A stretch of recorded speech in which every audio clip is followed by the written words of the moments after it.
Coming up on OU Nightly. Breaking news. The manhunt for an accused killer is over. We're live with the latest. And coming up, we have some cooler temperatures coming to Norman. I'm going to time it out for you coming up in the show. Plus, where to pick out the perfect pumpkin. This is OU Nightly.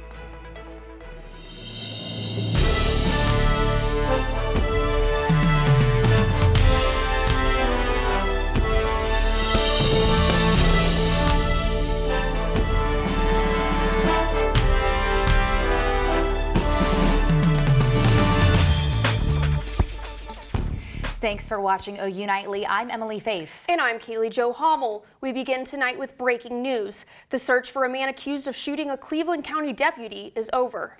The Oklahoma Department of Public Safety says Cameron Jenkins was found dead in Garvin County this morning. Jenkins was the suspect in a shootout that killed an innocent bystander and injured a sheriff's deputy. OU Nightly's Brig Bates is live near Davis, about 50 miles south of campus. He joins us live with the latest. Brig?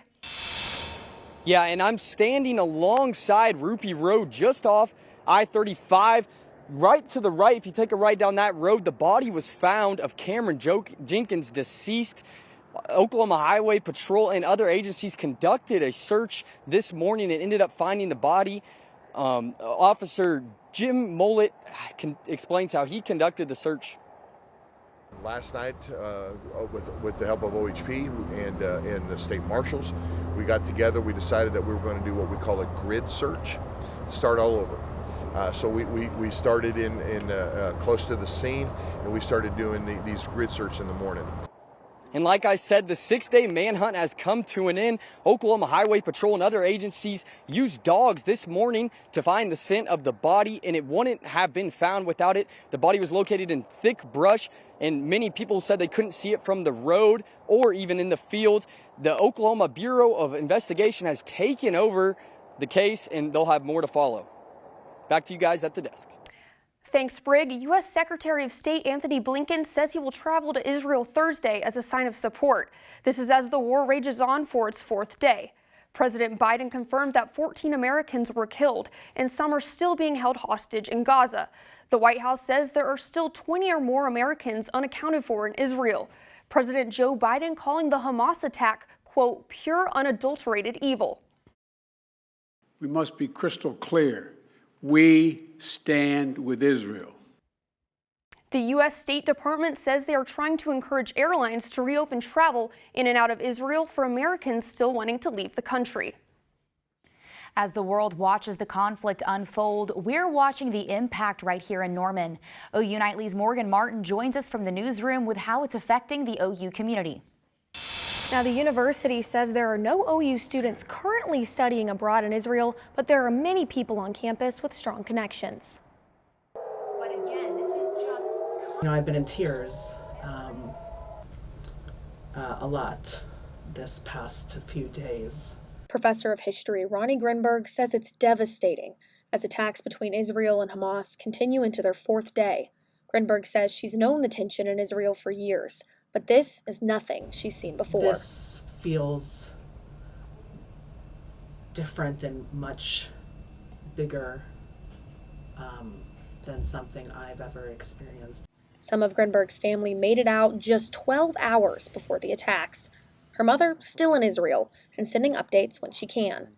They were taken off the plane for like 4 hours, and now I just got a note that they're back on. Another professor in the department of the Schusterman Center for Judaic and Israeli Studies on campus says there's hardly anyone in the department who doesn't know someone impacted by the war. The immediate response was incredible shock and sickening, and then I think that was followed almost immediately by this isn't just another exchange of missiles. Both professors say innocent lives have been lost.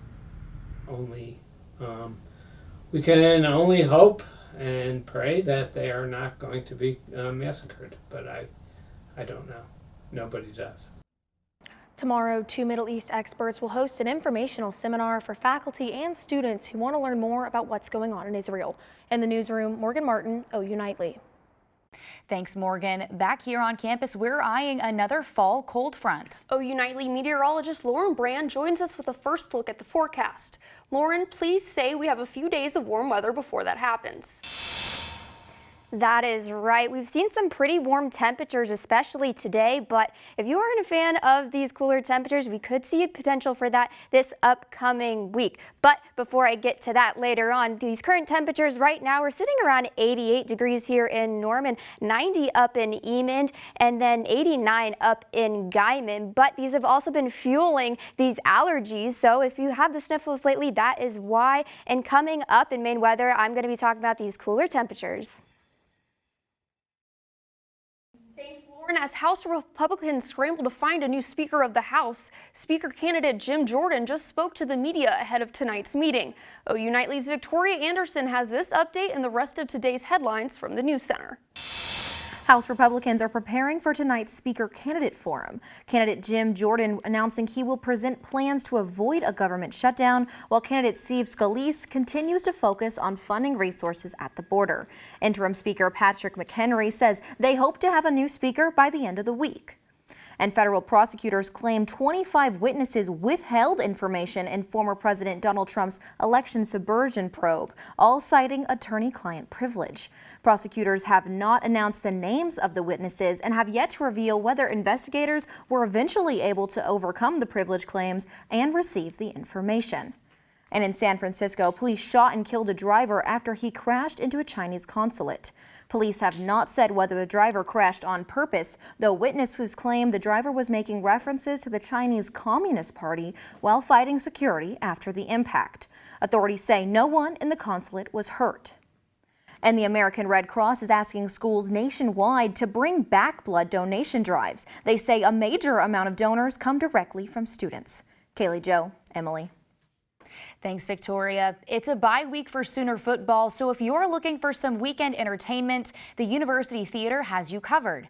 Heathers the Musical opens this weekend. The iconic 80s cult classic follows the story of a high school student whose dream to be popular takes a turn. Cast members say the show is a dark comedy, yet shines light on important topics and is the perfect escape for anyone needing a study break.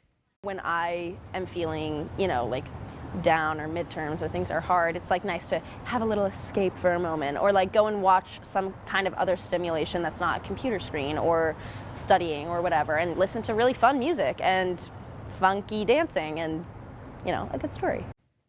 There are several shows this weekend, and Heathers runs through the end of the month. Coming up on OU Nightly, today is World Mental Health Awareness Day. Why it's important to watch for warning signs in children. Expert advice is next. Plus, how students at OU are teaming up with the State Department to promote mental health. The resource is available for you after this.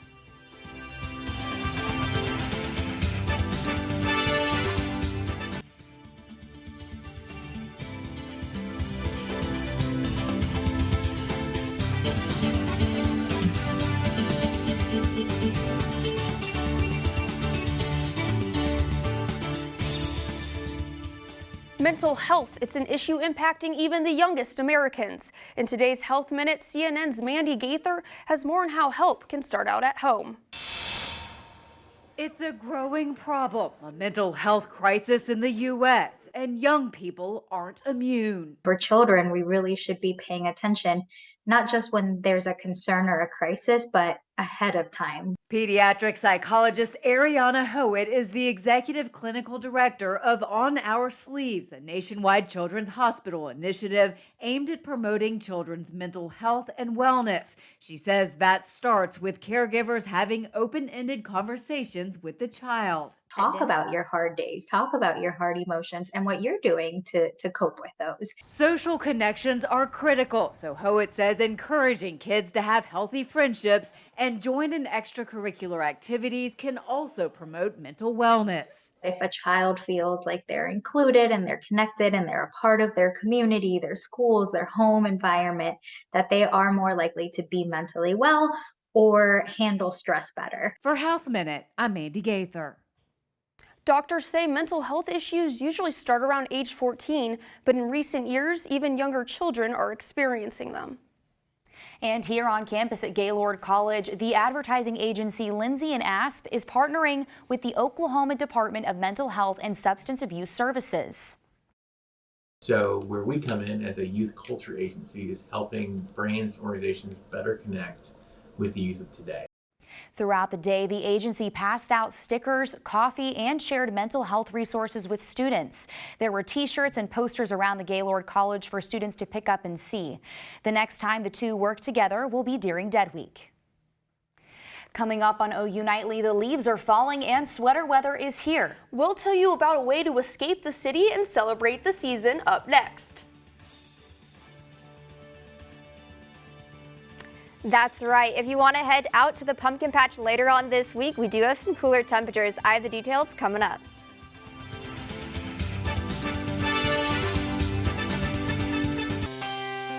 Well, welcome back and happy Tuesday, everyone. We've seen some warmer temperatures here on campus. We're sitting around 88 degrees right now. Definitely doesn't feel like fall quite yet, but we're sitting around 54 degrees for that dew point. Feels around 86, so maybe just a little bit cooler than what it actually is right now. But if you're headed out tonight, that low is going to be around 63 degrees by the time we hit around 7 a.m. So it will be a little bit warmer in the evening hours, but there shouldn't really be an issue in terms of wind or rain or anything like that. We are going to have mostly clear skies. But as for tomorrow, we are going to be right back up into those 80s. We should be around 82, so a little bit cooler than what we saw today, around 88 degrees today. Now the average for this time of year is actually around 76 degrees, so a little bit warmer than the average right now. But we do have a potential for a cold front to come through the area starting this out around 7 p.m. tonight. This is what's all going on currently, but that cold front is going to make its way to the area around Thursday, around 6 p.m. is when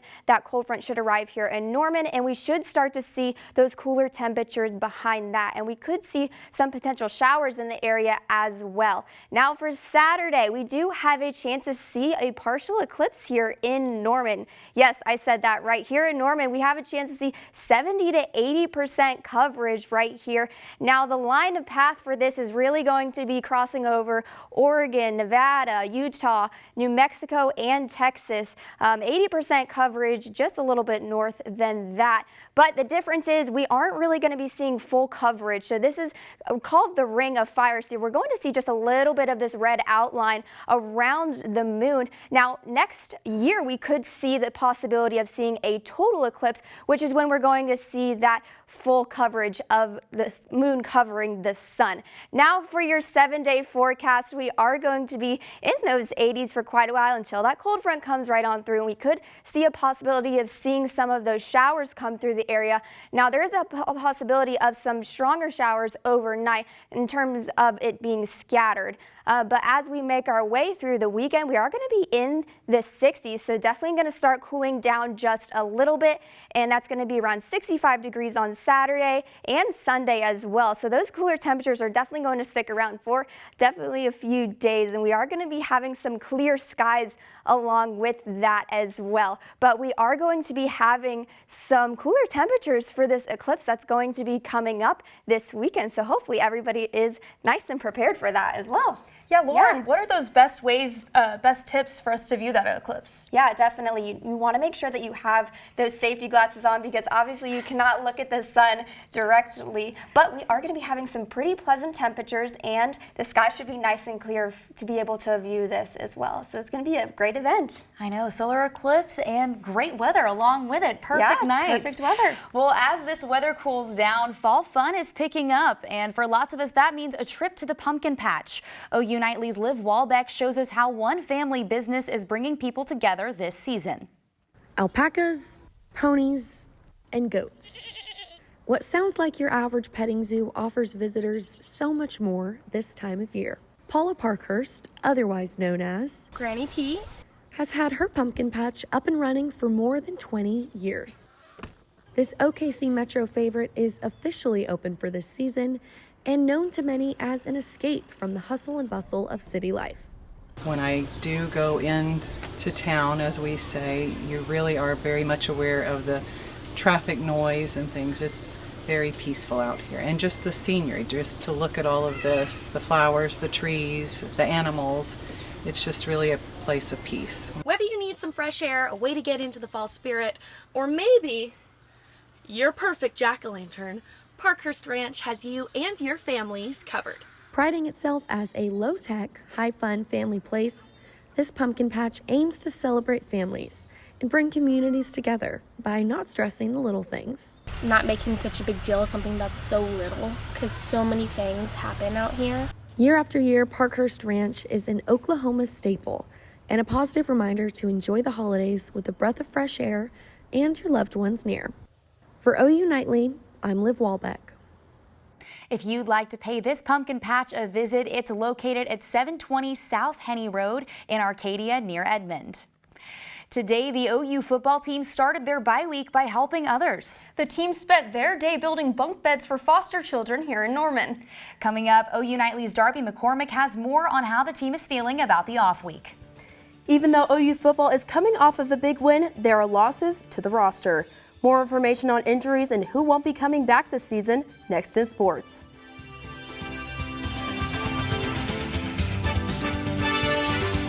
Hello, I'm Darby McCormick, and it's time for sports. After turning the river back to red, OU football starts this week off on a down note.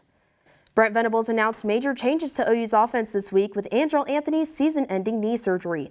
McCain Matoyer suffered a sprained ankle during Red River rivalry, but is expected to make a comeback soon. And while defensive back Gentry Williams was taken out of Saturday's game, he has recovered, practicing as usual. Trophies keep coming for OU football as Dylan Gabriel, Walter Rouse, and Brent Venables get acknowledged for their roles in the Red River rivalry. Rouse was named Outland Trophy National Player of the Week, and Venables won Dodge Trophy Coach of the Week. Gabriel won Maxwell Award Player of the Week, Davey O'Brien National Quarterback of the Week, and Walter Camp Offensive Player of the Week.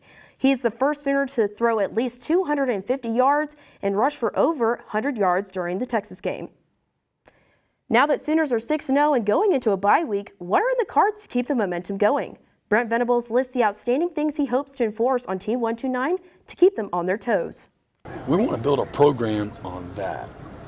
And what is that? That's mindset, attitude, physicality, toughness, spot the ball at the one, and we'll put everything on who we are from a DNA standpoint, a standard standpoint on that series right there. And that's should transcend in every part of our program. Belief, toughness, physicality, attitude, all of that. After a loss to 10th-seeded Houston Cougars, OU men's golf came back and beat the top-seeded Texas Longhorns Monday afternoon. The second-seeded Sooners beat BYU this morning and are currently playing TCU. The Horned Frogs are seeded 6th. And for women's golf, the first two rounds at the Illini Women's Invitational at Medina Country Club yesterday have left the Sooners in 12th place. The team opened the tournament with an 11 over 299 and concluded with the 6 over 294. Sophomore Isabel Schlick is tied for 25th. The OKC Thunder preseason opener against the San Antonio Spurs was a battle between two big-time rookies. Chet Holmgren sat out last season due to a foot injury, but debuted with an all-out duel against recent #1 overall pick Victor Wembanyama. The Thunder won 122-121. Emily, Kaylee Jo. Thanks, Darby. Coming up on OU Nightly, it's a hairdo that you need to see. How one Norman man is giving back with his long, luscious locks.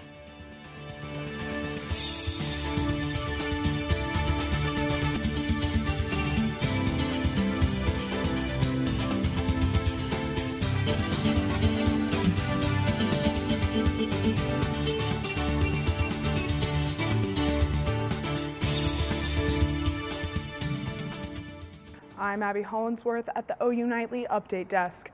The Oklahoma City Police Department tells me that a second officer was arrested this week. They say Bryant Holloway altered his traffic citations to get paid on shifts that he wasn't working. According to court records, Holloway is charged with creating forged documents, perjury, and embezzlement. His bond is set at $15,000. Kaylee Jo, Emily.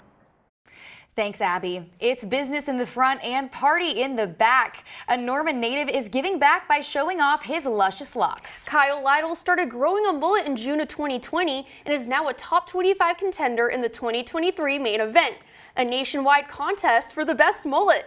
The money raised from the contest will go towards building homes for wounded warriors. You can vote for your favorite mullet at mulletchamp.com. Well, it's been a great weather day today, but colder temperatures are on the way. Let's check in with OU Nightly meteorologist Lauren Brand for one last look at this week's forecast. That's right. We are going to be having some temperatures in the 60s coming up this weekend, so definitely want to go out and enjoy that. And you can do that by going to the National Weather Festival this upcoming Saturday, October 14th from 10 a.m. to 2 p.m. It's going to be a great time, so hope to see you all there. But looking at our 7-day forecast, we are going to be around 82 degrees for tomorrow, so a little bit cooler than what we have been. But we are going to have some rain chances in your forecast as this cold front comes through the area. But your rest of the week looks great. Thanks, Lauren, and thank you for watching OU Nightly. I'm Emily Faith. And I'm Kaylee Jo Hummel. Have a great night.